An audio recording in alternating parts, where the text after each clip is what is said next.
Hola. Bueno, vamos a empezar.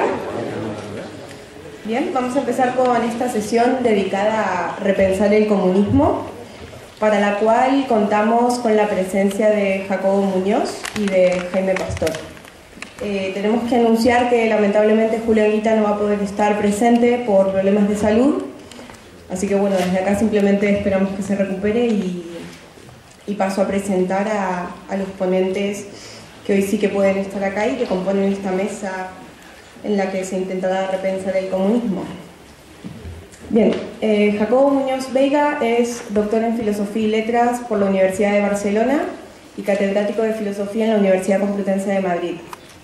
Sus principales líneas de investigación se centran en la teoría del conocimiento, filosofía moral y política y el pensamiento contemporáneo, lo que ha enriquecido con una importante labor de traducción y edición de textos de autores como Adorno, Lukács, Wittgenstein y Horkheimer, incluyendo su obra capital, Crítica de la razón instrumental, o Marx, como demuestra su edición del Manifiesto del Partido Comunista y la antología de textos de Marx, entre otros. Entre sus múltiples publicaciones podemos nombrar los siguientes títulos: Lecturas de filosofía contemporánea, El desafío del relativismo, en coedición con Luis Arenas y Ángeles Perona; La impaciencia de la libertad, en coedición con Pablo López Álvarez; Figuras del desasosiego moderno o filosofía de la historia; y acaba de publicar recientemente como coordinador Melancolía y verdad, invitación a la lectura de Adorno. Fue editor además de la revista Materiales, en cuyo consejo de redacción también se hallaban Francisco Fernández Puey, Antonio Domenech y Manuel Sacristán, de quien fue discípulo y colaborador. Fue también traductor y editor de la editorial Grijalgo, en la cual Sacristán comenzó a elaborar una edición crítica en lengua castellana de la obra completa de Marx y Engels. Jaime Pastor es profesor titular en el Departamento de Ciencia Política y de la Administración de la UNED, licenciado en Sociología en la Universidad de París 8 y doctor en Ciencias Políticas en la Universidad Complutense. Es coordinador, junto con Andrés de Blas, del manual Fundamentos de Ciencia Política. Es autor de diversas obras, como por ejemplo El Estado, Guerra, Paz y Sistemas de Estados, ¿Qué son los movimientos antiglobalización? Además, es coautor de otras, como por ejemplo Manual de Ciencia Política, o En torno al sistema político español, Los movimientos sociales, transformaciones políticas y cambio cultural, Opciones alternativas y Plurinacionalidad y ciudadanía en España. Sus áreas de investigación principalmente son federalismo, plurinacionalidad y movimientos sociales. Pertenece al consejo editor de la redacción de la revista Viento Sur de Sin Permiso y de la redacción de la nueva revista Geopolíticas, revista de estudios sobre espacio y poder. Perteneció al Frente de Liberación Popular, luego a la Liga Comunista Revolucionaria, después a la Organización Unificada de la Liga Comunista Revolucionaria y del Movimiento Comunista Izquierda Alternativa, para tras su disolución formar parte de Izquierda Unida dentro de la corriente Espacio Alternativo. Actualmente es militante de Izquierda Anticapitalista. Y sin más, le voy a dar la palabra a Jacobo Muñoz con su ponencia titulada Repensando supuestos, el mito del desarrollo ilimitado de las fuerzas productivas. Bueno, pues muchas gracias por esta presentación tan amable y por la invitación a hablar en este congreso que aparentemente versa sobre una cuestión muy intempestiva, como sería el comunismo. Pero claro, muchas veces lo intempestivo resulta ser lo más acorde con los tiempos que corren. Y algunos sospechamos que este es el caso respecto de lo que hoy nos convoca. Bueno, repensar el comunismo, claro, por de pronto sería uno de los significados posibles de este programa, sería repensar una época, la época, digamos, una época histórica que llena buena parte del siglo XX. Y en ese sentido los instrumentos a hacer esta reflexión serían, pues, evidentemente historiográficos. Por otra parte, pues repensar el marco del comunismo es repensar una doctrina, un programa político, una utopía, incluso una idea con mayúscula, como viene diciendo Badiou, etc. Bueno, en cualquier caso, yo creo que repensar el comunismo pues es un empeño crítico tras 3 décadas oscuras de contrarreforma mundializadora neoliberal, que desde luego ha tenido también grandes consecuencias para el propio pensamiento socialista y comunista, y que pasa también, o sobre todo, por desenredar la madeja de representaciones justificatorias del mundo del capital que ha ido tejiéndose en el último siglo. Respecto de esta embestida que tenemos detrás, de 30 años o 20 y tantos, que han dejado pues una situación algo así como después de un gran bombardeo, ¿no? O Beirut tras una de esas guerras civiles, pues claro, hoy ¿quién es el interlocutor? Bueno, voy a leer frases sacadas de un programa que por razones políticas internas a España, pues precisamente hoy está de gran actualidad. El Estado es el problema. Hay que vender las empresas públicas, rebajar las costas del despido, eliminar todas las agencias públicas.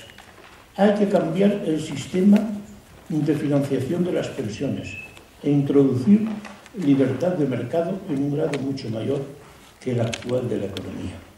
Obviamente, final del keynesianismo y, por supuesto, austeridad y reformas laborales. Pero subrayo lo de la austeridad porque yo me voy a ocupar hoy mucho de la austeridad, pero claro, desde un punto de vista muy distinto. Incluso ha llegado a decirse que lo que en esta crisis, o llamada crisis, que es esta especie de guerra de los ricos contra los pobres en que estamos, lo que ha fallado es el Estado, no el mercado. Bueno, entonces, puestos a repensar el comunismo,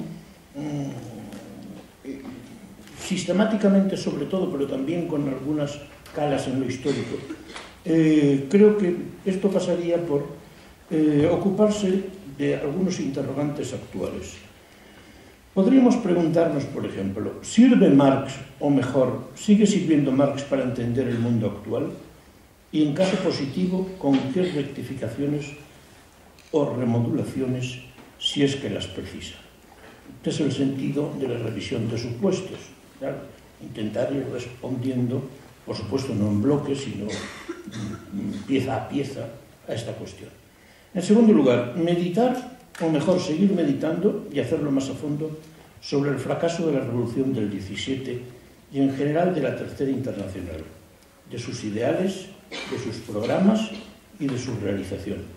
Por supuesto que no por masoquismo, ni por invitar al deporte favorito de la izquierda, que es machacarse, sobre todo como revela nuestra historia, por desgracia, sino porque se ha impuesto el siguiente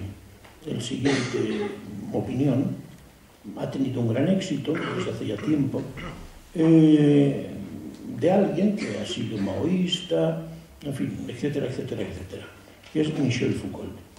Leo, hoy, 14 de octubre, esto es un texto de 1977. De entonces acá, esto no ha parado de repetirse. Hoy, 14 de octubre, día en el que se podría decir, quizás desde la Revolución Rusa de 1927, quizás desde los grandes movimientos revolucionarios europeos de 1848, es decir, desde hace 60 años, o si usted quiere, desde hace 120 años, es la primera vez que no hay en la Tierra un solo punto desde donde podría brillar la luz de una esperanza. No tenemos ya ninguna orientación. Diría que hemos vuelto al año 1830, pero incluso el año 1830 tenía detrás la Revolución Francesa y toda la tradición europea de la Ilustración.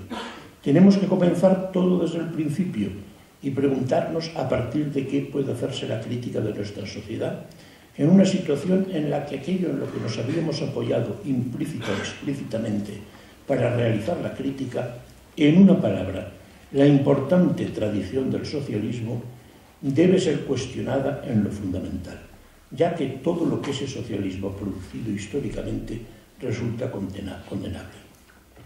Pues no, yo estoy de acuerdo en que no vemos de dónde puede brillar la luz del túnel, aunque decía Benjamin que la esperanza suele venir siempre de los desesperados.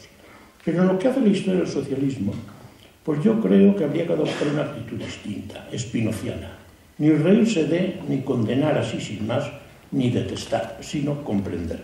Comprender por de pronto, situándose uno en el hoy y lanzar una mirada sobre aquello en lo que se ha convertido el mundo desde la caída del muro. Y a partir de ahí, pues, aprender de errores. Porque, claro, el método de la transformación social es un método de ensayo y error, como con otro lenguaje dijo Rosa Luxemburg. Y no es, y se aprende de los errores, como la propia vida de cada cual. Bueno, tampoco se trata de repensar sin más alguno de los elementos de la tradición comunista, asumir pues la vieja teoría del partido del proletariado, del Estado planificador y de control. No, lo que estoy proponiendo no es retomar estas ideas, estos conceptos, sino al contrario, someter estos conceptos a crítica radical. Pero ya sabéis lo que decía Marx es radical. Radical es lo que va a las raíces. Bien, también habría que releer entero desde el actual estadio civilizatorio, que es el de la absoluta universalización del capitalismo financiero, la tradición crítica heterodoxa del siglo XX. Y, sobre todo, ir trabajando teóricamente, no tanto en lo que no queremos, que sabemos bien lo que no queremos, como en lo que queremos. ¿Qué organización social y económica puede sustituir al capitalismo actual? ¿Qué tipo de líderes necesitamos? ¿Qué órganos, incluidos los de control y represión, pueden jugar aquí un papel?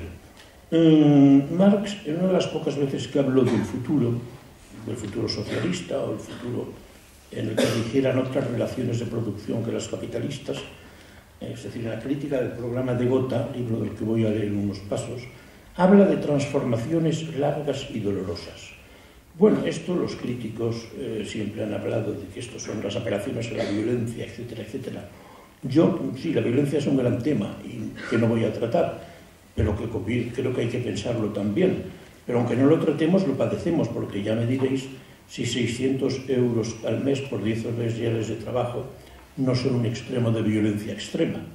Bien, en cualquier caso, habrá que poner de nuevo en el orden del día la hipótesis del comunismo, que contempla la posibilidad de una organización colectiva que elimine la desigualdad impuesta por la subordinación clasista del trabajo en la distribución de la riqueza, más una asociación libre de productores libres, en la que no rija la mercantilización de la fuerza de trabajo, más una puesta en cuestión de la existencia de un Estado coercitivo separado de la sociedad civil.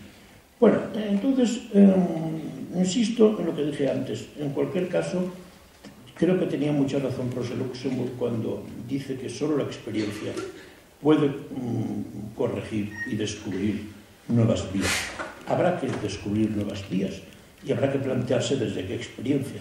Por eso yo tirar por la borda todo el pasado, como propone Foucault, pues la verdad es que no puedo menos de criticar semejante propuesta.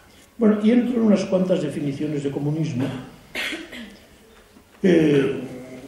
Hemos visto varias esta mañana, las presupongo, sobre todo lo que decía Rizabal, lo de la apropiación colectiva de los medios de producción, han sido definiciones más desde la perspectiva económica, de lo que me alegro, porque yo, de lo que van a ser esas concretas transformaciones, no voy a hablar, aunque me parece importantísimo hablar precisamente de las formas económicas que podrá o deberá adoptar en el futuro, si es que adviene el comunismo. Bueno, empiezo. Se ha entendido como comunismo la aspiración a un mundo social no regido por la coerción institucional o el derecho positivo, sino esencialmente por una moral colectiva unificada. Esto, claro, plantea un problema tan importante como es la relación entre el comunismo y el derecho. Bueno, como se va a tratar largamente a lo largo de esta semana, pues no me detengo en ello. En cualquier caso, también se supone que la sociedad que surgiría de esta aspiración sería pues, una sociedad liberada de la lógica del cálculo y en cualquier caso correspondiente a una especie de revolución antropológica que sería pues, una futura humanidad nueva. Pero bueno, también es muy antigua la definición de Rousseau, una reflexión premarxiana, que habla de la aspiración a un sistema en el que puedan coincidir la utilidad con la justicia. Por supuesto, siempre desde el supuesto de que el factor que en última instancia determina la historia es la producción y reproducción material de la vida. Aunque ya veis eso, que hay más matices, digamos, morales y antropológicos en esta definición. Bien, Marx decía, es una frase que le he dado muchas vueltas porque, claro, es difícil saber qué quería decir Marx. Marx es muy parco, como ya he dicho en las definiciones del futuro. Si cogemos una de esas básculas de medir o de pesar con dos platos y ponemos en un plato el análisis marxiano del capitalismo y la teoría del modo de producción capitalista, etcétera, etcétera, y en el otro lo que dijo sobre una futura sociedad con otras relaciones de producción que las capitalistas, la diferencia es realmente enorme. Bueno, decía Marx que el comunismo es el camino que lleva al comunismo. Claro, ¿qué podemos entender? Bueno, Bernstein, mucho tiempo después, el gran líder revisionista de la socialdemocracia alemana, diría que el camino lo es todo, el fin nada. O también podemos pensar que el comunismo no es solo un partido, o no puede considerarse solo como tal, sino que es un movimiento histórico en el sentido real, un movimiento desde abajo, organizado internacionalmente, y que es a la vez o confluye con una corriente emancipatoria de honda y larga tradición. Una tradición ella misma, que como todo movimiento sociopolítico, ella misma necesita estructuras programáticas y organizativas que la sostengan. Es decir, un movimiento dotado de un núcleo político. En cualquier caso, Marx, os recordaré, que termina su célebre manifiesto con el proletarios de todo el mundo unidos. La llamada a la unidad es constante en Marx. Eso también la tradición comunista lo ha olvidado muchas veces. Bueno, por desgracia, me parece importante también una definición reciente, bueno, y no la doy porque esté presente, sino porque me parece importante, de Carlos Fernández Liria, formulada en el contexto de los hechos del 15M y en la consciencia actual de la subordinación de la política a los poderes del gran capital financiero, es decir, el vaciamiento de la política, que en definitiva no es ningún novum, porque ya Marx dijo que el gobierno, una vez el capitalismo se va instalando y lo va dominando todo, los gobiernos son consejos de administración de los grandes intereses económicos en juego. Si a partir de ahí vamos tirando de hilo, llegaríamos a un momento en que ya, claro, el dominio del capital financiero es tal que los gobiernos resultan hasta superfluos. Bien, dice Carlos, lo que necesitamos contra el capitalismo es algo muy concreto. Una alteración radical en la propiedad de los medios de producción. Una transformación radical de las relaciones de producción que haga posible a la instancia política ejercer un control democrático sobre la producción en el marco de una economía institucionalizada, no desregulada. Lo económico debe subordinarse al poder legislativo, a la democracia. Así pues, el comunismo es un término o una voz que vendría a designar a las democracias en las que las leyes pudieran someter a los poderes económicos, que es lo que Marx definía como las peores furias del interés privado. Pero esto, a mi modo de ver, pone todo el énfasis en la cuestión de la propiedad. Claro, nosotros, el concepto de propiedad, pues, y la existencia fáctica de la propiedad es mucho más antiguo que incluso los dominios sucesivos de modos de producción a los que recurrimos siempre, porque claro, nuestro derecho civil es el derecho romano, en definitiva. Los modos de producción se han sucedido, dejo aparte las hordas preculturales, etcétera, se han sucedido y la propiedad privada ha estado ahí siempre. De modo que, claro, eso introduce un tema que tampoco voy a tocar, de extrema importancia. Bueno, debemos al propio Marx una interesante caracterización del comunismo como estadio al que se accedería tras largas y dolorosas transformaciones. Los dolores del parto, como él mismo dice, era una obra tardía extremadamente interesante, escrita hacia 1875 que es la crítica del programa de Gotha. Aquí Marx escribe: en una fase superior de la sociedad comunista, una vez que haya desaparecido la avasalladora sujeción de los individuos a la división del trabajo, y con ella también la oposición entre el trabajo intelectual y el trabajo manual, una vez que el trabajo no sea ya solo medio de vida, sino incluso se haya convertido en la primera necesidad vital, una vez que con el desarrollo multilateral de los individuos hayan crecido también sus capacidades productivas y todos los manantiales de la riqueza colectiva fluyan con plenitud, por favor, fijaros en esto, y todos los manantiales de la riqueza colectiva fluyan con plenitud, solo entonces podrá superarse el estrecho horizonte del derecho burgués y la sociedad podrá escribir en sus banderas, de cada cual según sus capacidades, a cada cual según sus necesidades. Por lo tanto, lo que aquí definiría el comunismo, en última instancia, es un principio de justicia distributiva. Y por otra parte, pues, esta definición pone mucho énfasis en lo que yo creo que es uno de los grandes conceptos de Marx.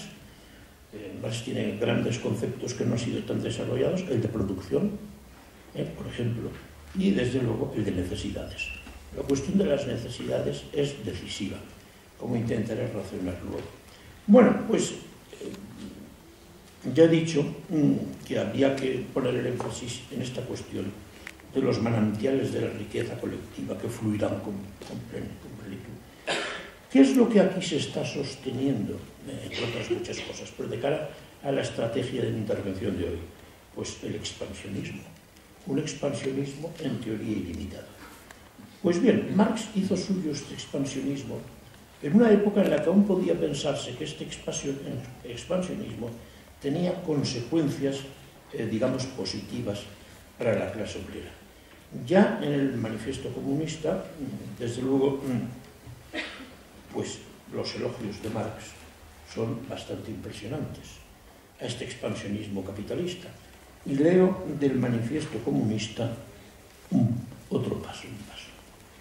Esto está escrito en 1848, como sabéis.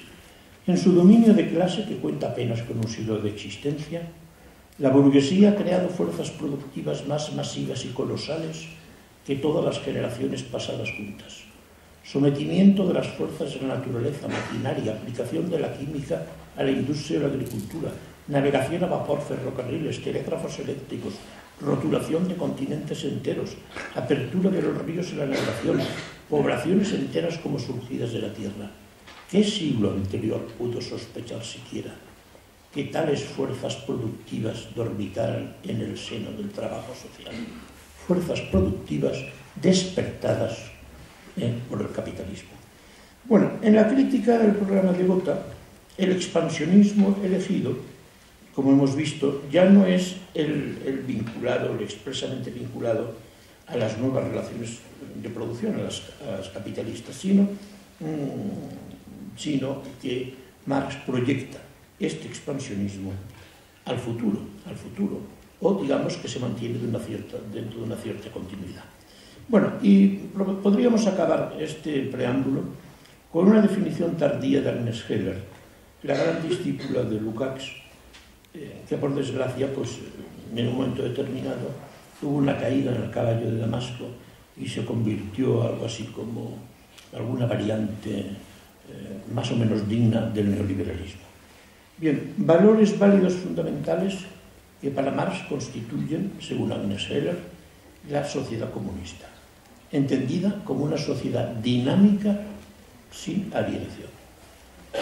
¿Cuál creéis que es el primer valor? Pues el crecimiento infinito de la riqueza material y espiritual de la sociedad. La posibilidad de su apropiación por parte de todos los individuos. La superación de la división social del trabajo junto a la superación de la división del trabajo físico y espiritual y de todas las relaciones de subordinación y sobreordenación. El dominio de la humanidad sobre su propio proceso social de vida. Y, en fin, el desarrollo universal de las capacidades creadoras de todos los hombres.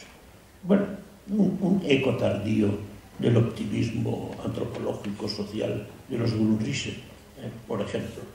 Bien, pues son varios los supuestos básicos del comunismo tal como fue reelaborado en su época de doctrina e interpretación oficiales de Marx, en un importante sector de las universidades y movimientos y partidos, etcétera, de lo que entonces se llamaba la tradición comunista, o también el marxismo ortodoxo, como lo queréis llamar, que tendrían que ser también revisados o repensados, a mi entender. Primero, el supuesto de un sujeto revolucionario específico, que sería el proletariado industrial. Segundo, el del poder rupturista de las crisis.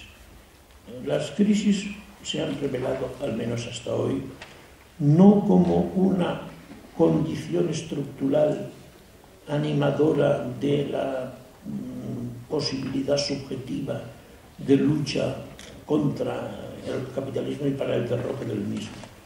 No, más bien la experiencia indica que las crisis aplanan, llenan de terror, etcétera, etcétera.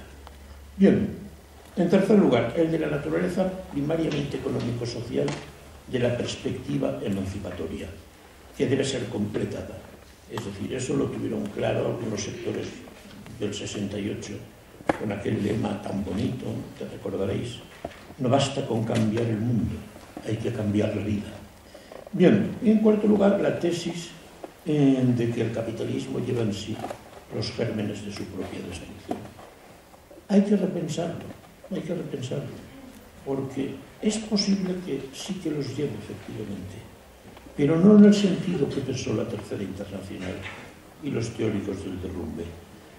No solo en el sentido de esas contradicciones estructurales. Pensar, claro, en la perspectiva en la que yo me voy a centrar a partir de ahora, que es la perspectiva ecológica.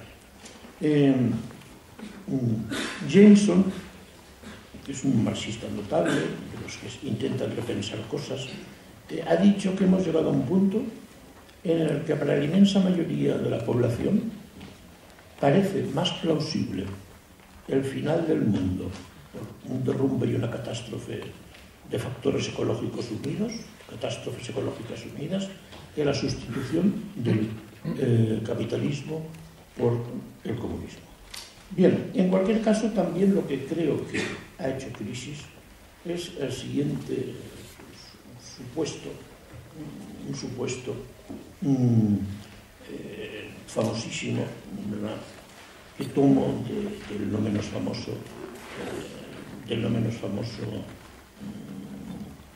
epílogo, prefacio de la contribución a la crítica de la economía política, donde Marx expone en forma sumamente concentrada su metodología de la historia.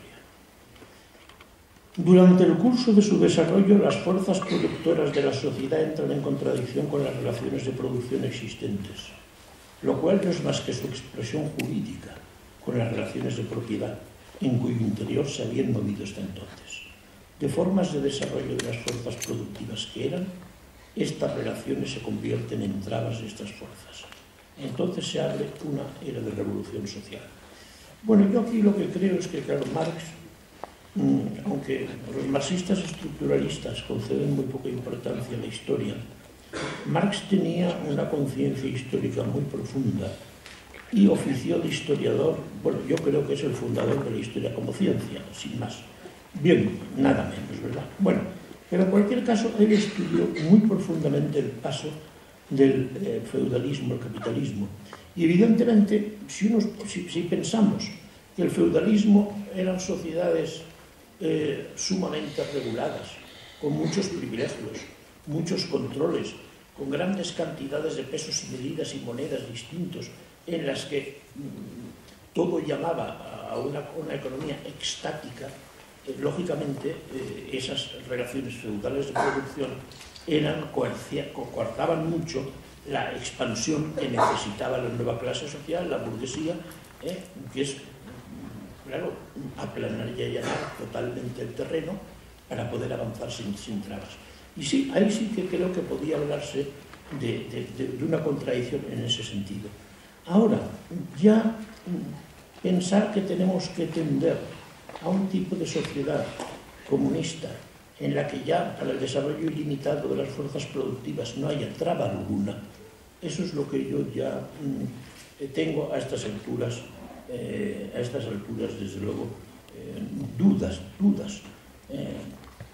porque, en fin, como contradicción, se ha entendido muchas veces el contraste entre la socialización de la principal fuerza productiva, el trabajo, cada vez más social, más colectivo, y las relaciones vigentes de producción cada vez más privadas o dominadas por la propiedad estrictamente privada de los medios de producción. Pero también se ha entendido el supuesto freno que las relaciones vigentes de producción vendrían a imponer a un ulterior desarrollo de las fuerzas productivas, un desarrollo asumido como absolutamente positivo. Esto es, no solo por su supuesto carácter de condición estructural de posibilidad de la acción subjetiva revolucionaria.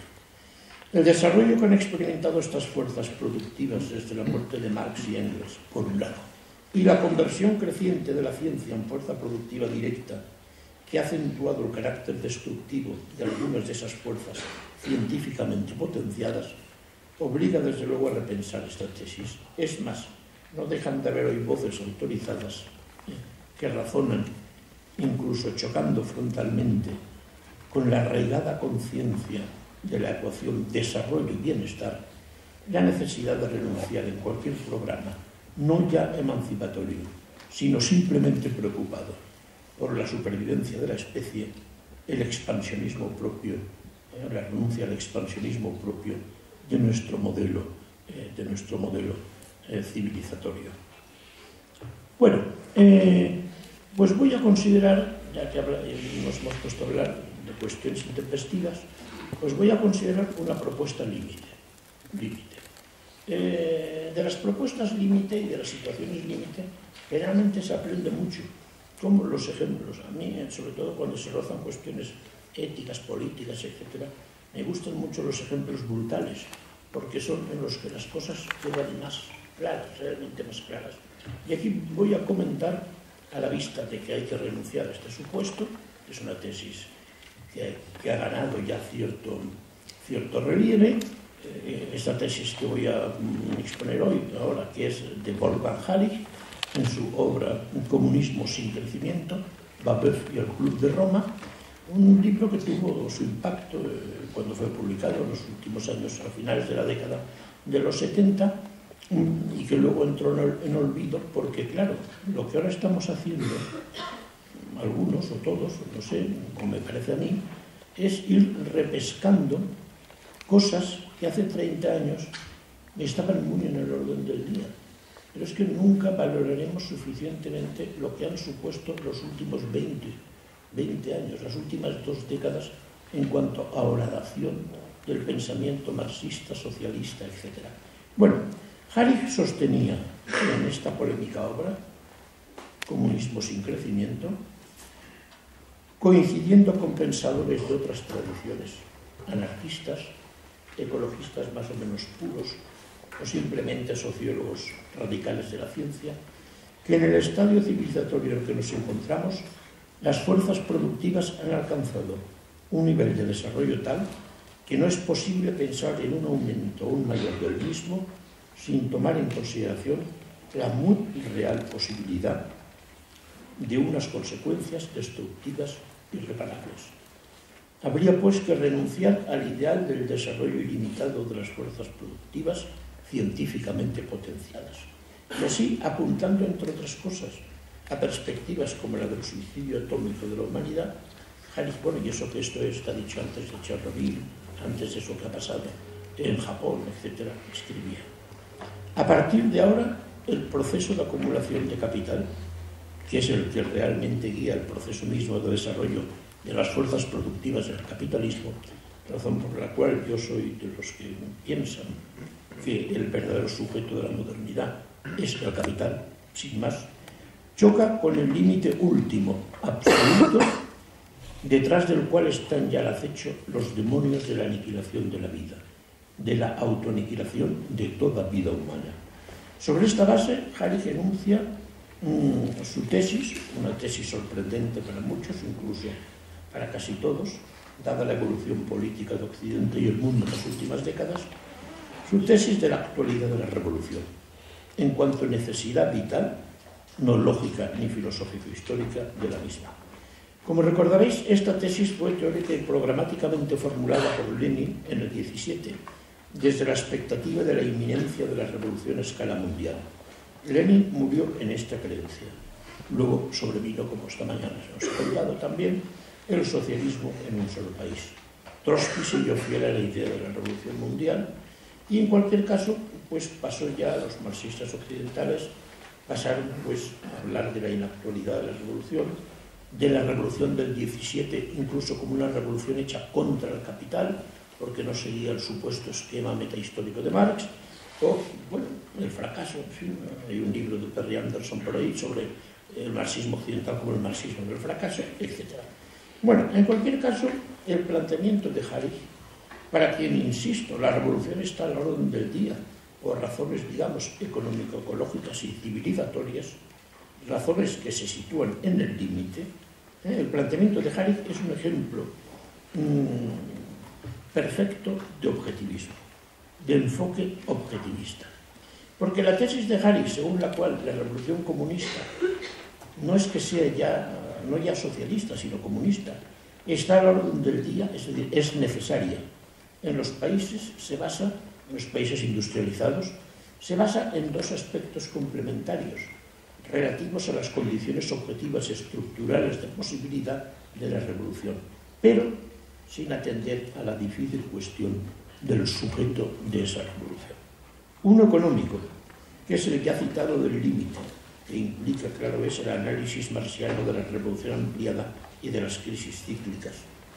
Es decir, dicho en otro lenguaje, algo tan elemental como que en un mundo finito no es posible un crecimiento infinito. Y otro ecológico, que apela al hecho de la no existencia de posibilidad ecológicamente admisible alguna de expansionar el producto en los países avanzados, porque la nueva tecnología no basta por causa del consumo energético, que en cualquier caso supone, y tanto más, en el de un reciclaje a gran escala. Lo que permite a Harry razonar que, puesto que ni la nueva tecnología conservadora basta, le cito, hay que complementarla con otras soluciones, todas impopulares.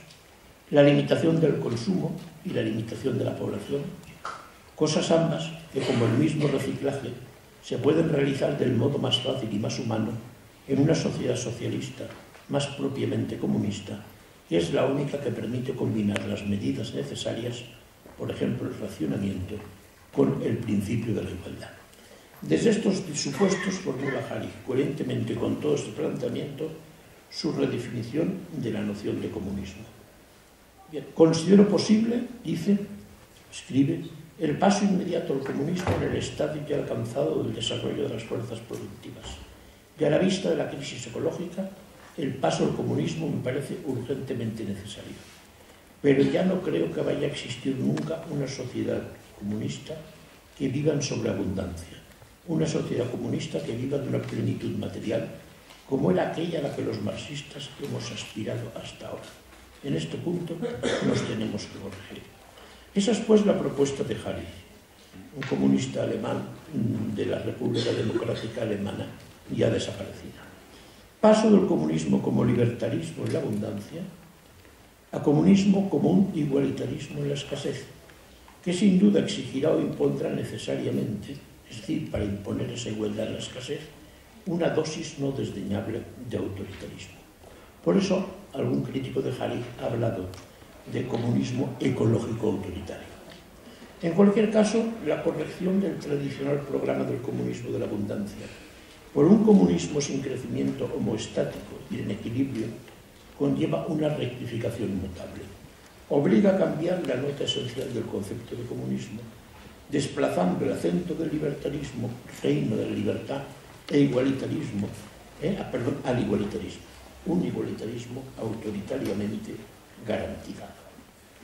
Este es, por otra parte, el marco en el que Harry introduce el decisivo tema de las necesidades. Yo creo que es uno de los grandes temas de Marx, de los menos trabajados, por cierto, si se sitúa a la señora Heller, de joven. Y lo hace distinguiendo entre necesidades que pueden ser satisfechas y necesidades que hay que yugular por sus consecuencias negativas empíricamente registrables, sin pretender averiguar si son más o menos esenciales que otras. Entre estas últimas o necesidades que hay que yugular, Halleck distingue entre 1. Necesidades cuya satisfacción es hostil a la naturaleza. 2. Necesidades cuya satisfacción es hostil a la vida social. 3. Necesidades cuya satisfacción es antisocialista. 4. Necesidades cuya satisfacción es anticomunista. Y 5. Combinación y transiciones entre estos 4 tipos de necesidades a yugular. En cualquier caso, Halleck propone un examen diferenciado de las necesidades humanas en el que, le leo, se tratará de distinguir selectivamente entre necesidades que hay que mantener, que hay que cultivar como herencia cultural, o hasta que habrá que despertar o intensificar, y otras necesidades de las que habrá que desacostumbrar a los hombres, a ser posible mediante reeducación y persuasión ilustradora, pero también, en caso contrario, mediante medidas represivas rigurosas, como por ejemplo la paralización de ramas enteras de la producción, acompañada por tratamientos en masa de desintoxicación ejecutados según la ley. Bueno, puntos a debatir. Y con ello terminaré. Pues la cuestión misma, desde luego decisiva, de las necesidades humanas. Bueno, ya cuando se estudia el capital, ya recordar que el valor de uso y valor de cambio, pues ahí ya se introduce la noción de necesidad, ¿no? Bueno, la cuestión misma de las necesidades. Bien, yo me limitaré a recordar que no hay necesidades radicales salvo en un sentido trivial, como comer, dormir, etc. Y sobre todo que la especie humana ha desarrollado en su evolución, para bien y para mal, una plasticidad difícilmente agotable de sus potenciales y sus necesidades.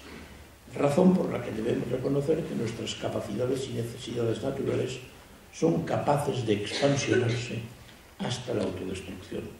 Debemos, en suma, reconocer que somos biológicamente la especie de la hubris, del pecado original, dicho en términos católicos, de la soberbia.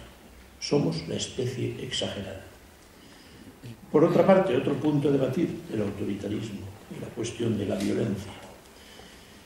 También deberíamos preguntarnos si esto no sería una versión del catastrofismo de la Tercera Internacional, con sus teorías del derrumbe, y en definitiva el luciferino, cuanto peor, mejor.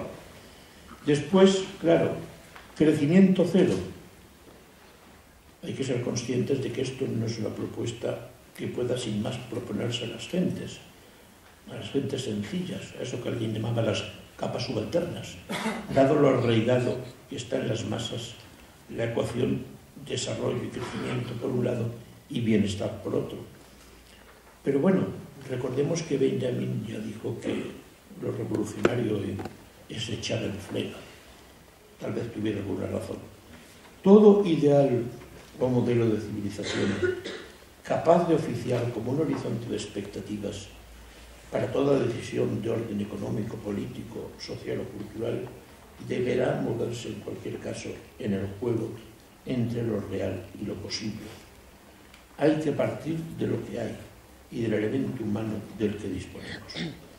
Bien, es plausible, puestas así las cosas, la propuesta de Halleck. Es de realización posible. Bien, en cualquier caso, yo no he dado datos sobre las catástrofes ecológicas, son ya muy conocidos. Halleck maneja muchos, pero maneja muchos a la altura de la época de los informes del Club de Roma, etc. Entonces acá los datos han vuelto literalmente abrumadores.